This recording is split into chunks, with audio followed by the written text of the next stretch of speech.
evening, ladies and gentlemen. My name is Yoon Myung, and I'm from the College of Business. And tonight, I'm going to explore if technology will make our life better or worse. And in order to answer this question, this is my agenda tonight. I'm going to start with a lesson in history, and then study the current trends of today's technological development, and finally end with my conclusion and the final message I'd like to give to you tonight. So let's take a trip back to 1966. What happened in 1966? Well, the first steps in the campaign against the eradication of smallpox was initiated.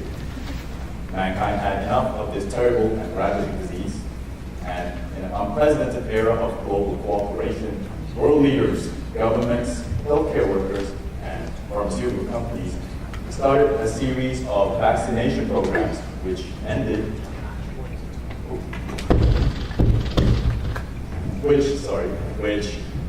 in the isolation of the last reported case of smallpox in a 2-year-old Bangladeshi girl. In 1980, the WHO declared and certified that smallpox had been eradicated off the face of the earth. So, my key message tonight is this. From this smallpox victory, it's clear that it was a shining victory in human history. However, most general opinion claims that the victor was technology, vaccination technology. However, I think there's a very important player who was not taken consideration into that equation, and that is politics. Why? Because it is a political decision which influenced that campaign. So, I am discovering if technology will make life better or worse, right? So in order for technology to make life better, what must it achieve? In my opinion, technology has to achieve 4 very important criteria. First, being human health. And second, it has to improve education. Third, it has to see a meaningful increase in the overall standards of living. And finally, number 4 is the pursuit of freedom and fulfillment. The smallpox case was an example where technology, with the right backing of technology, can achieve miracles. However, let's come back to 2013 today. Today, technology does not really achieve on those 4 criteria.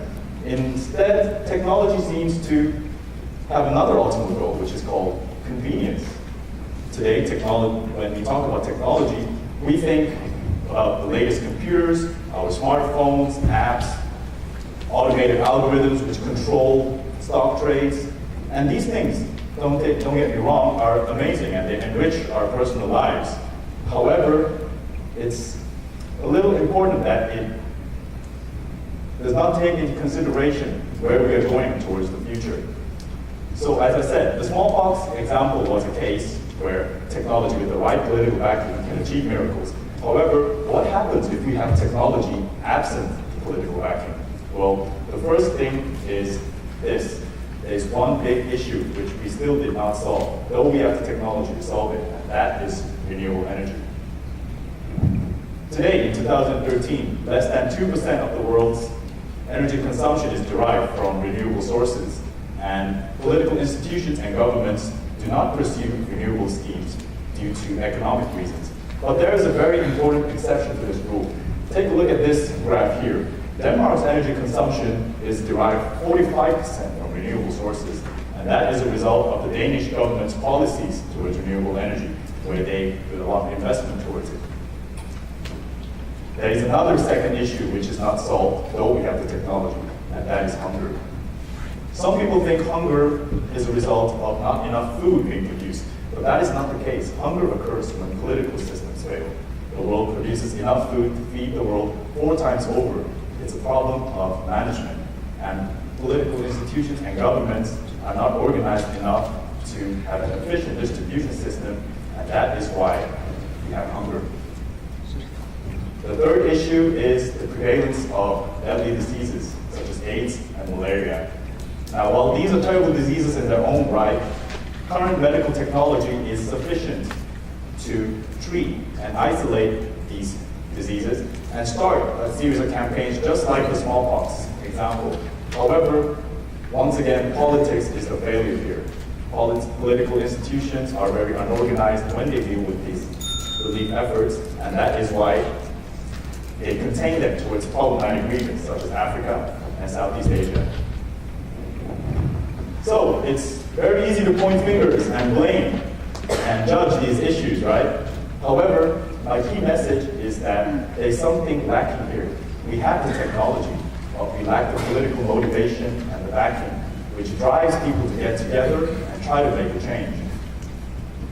So ladies and gentlemen, I'm nearing the end of my presentation, and I'd like to give you my final message. I'm going to give you another technological achievement of the 20th century, which I think is amazing, which is the lunar landings. We managed to send 3 people to the moon. Was it a political decision by the US government? Absolutely. But that should be secondary to what technology of the 1960s achieved. After all, if we can send 3 people to the moon and back, why can't we solve simple issues which face here on Earth? Thank you very much.